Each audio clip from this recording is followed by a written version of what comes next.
नमस्कार, मैं रवीश कुमार। ईरान के पास कितनी मिसाइलें हैं? नेतन्याहू क्यों कह रहे हैं कि ईरान के पास 28,000 मिसाइलें हैं? क्या इसलिए कि वो ईरान चिल्लाकर अमेरिका को बुलाना चाहते हैं कि ईरान के पास बहुत मिसाइलें हैं, मदद करनी पड़ेगी? जब भी इस तरह की खबरें आती हैं, इनकी पुष्टि मुश्किल हो जाती है। मगर इन खबरों के पीछे अध्ययन करने वाले यही दिखाने लग जाते हैं कि इसराइल कमजोर पड़ गया है। क्या पता घबराहट का बहाना बनाकर, अपनी कमजोरी का बहाना बनाकर इसराइल अमेरिका को ईरान के खिलाफ खींचना चाहता हो। अभी तक की खबरों में ईरान के पास मिसाइलों की संख्या 2000 बताई जा रही थी, तो कहीं 8000 भी पढ़ने को मिली। ईरान की मिसाइलों की क्षमता के बारे में अमेरिका की राष्ट्रीय खुफिया प्रमुख तुलसी गबार्ड ने भी सीनेट में माना तो है, संख्या नहीं बताई, मगर क्षमता के बारे में माना है कि ईरान की मिसाइलों की क्षमता बहुत मारक है।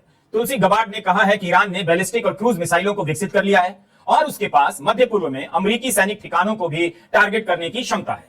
गबार्ड ने ईरान की साइबर क्षमता को भी प्रभावशाली माना है। इसका मतलब है कि अमेरिका भी यह समझ रहा है कि वह किस तरह के ईरान से भिड़ने जा रहा है और उसे जल्दी मैदान में उतरने की बार बार अपील कर इसराइल भी बता रहा है कि उसका सामना ईरान से हो रहा है।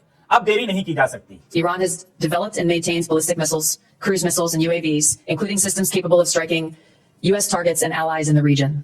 Tehran has shown a willingness to use these weapons, including during a 2020 attack on U.S. forces in Iraq and in attacks against Israel in April and October 2024. Iran's cyber operations and capabilities also present a serious threat to U.S. networks and data.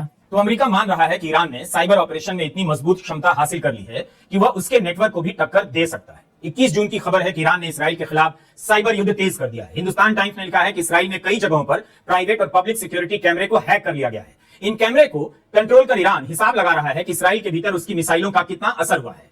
Times of Israel का अखबार है, Netanyahu का समर्थन करता रहा है। इसमें लिखा है कि ईरान ने शुक्रवार की दोपहर भी मिसाइलें दागकर लाखों लोगों को बंकर में छिपने के लिए मजबूर कर दिया। अब आते हैं तुलसी गबार्ड के बयान पर, जो उन्होंने मार्च के महीने में सेनेट के सामने कही। सेनेट की इसी सुनवाई में तुलसी दो बातें कहती हैं। पहली बात यह कि ईरान ने बम नहीं बनाया है और ना किसी को अधिकृत किया है। उनका कहना है कि मीडिया उनके बयान के इस हिस्से को ही दिखा रहा है, पूरा नहीं दिखा रहा। हमने पूरा बयान देखा, उससे बहुत ज्यादा उनके बयान का मतलब नहीं बदलता। तुलसी आगे यही कह रही हैं कि ईरान के कई नेता पब्लिक में बम बनाने की बात करते हैं और ईरान में जो फैसला लेने वाले हैं वो बम बनाने की इच्छा रखते हैं।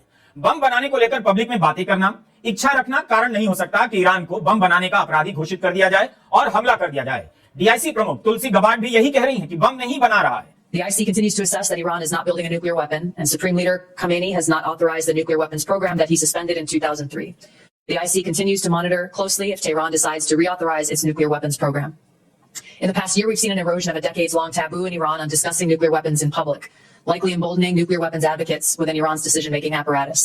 Iran's enriched uranium stockpile is at its highest levels and is unprecedented for a state without nuclear weapons.